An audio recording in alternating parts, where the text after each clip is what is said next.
Newshub can reveal Labor will campaign on a promise to overhaul sexual consent laws, so it would be up to the alleged offenders to prove their victim said yes. But the party is facing questions over why they didn't do it earlier in their term in power. Political reporter Amelia Wade has the exclusive details. Teenager Labia Zubir is challenging adults to do better for sexual violence survivors. So we will fight. We'll fight today, we'll fight again tomorrow. But it shouldn't be her fight. A bit disappointing that it took them this long, and it took them a 17-year-old to tell them that, hey, maybe something's not right. Labor was in a sexually violent relationship.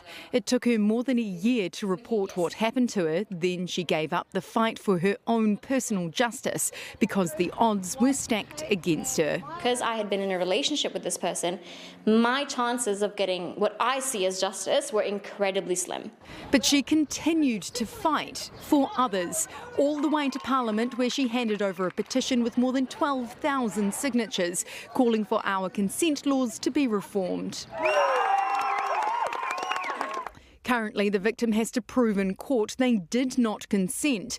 Labor's now promising that if elected, they'll change the law so the accused has to prove they did have consent. This is a great step not only for improving the rights for victims of sexual violence, but also sending a strong message to young people growing up in New Zealand of the importance of having a respectful and consensual sexual relationship. Labor is pleased there's progress, but is frustrated it's taken so long. I can't describe it better than saying it is what it is. I want to see change. If this is how we get it, great. I know we can do a whole lot better for victims of crime. Labor Zubir's petition got cross-party support. The Greens have long campaigned on strengthening consent laws and already have a promise inked into their policy manifesto.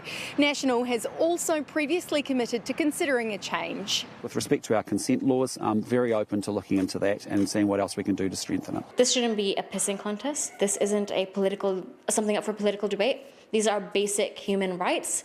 Labor just hoping politicians, no matter their colouring, finally act. Amelia Wade, Newshub.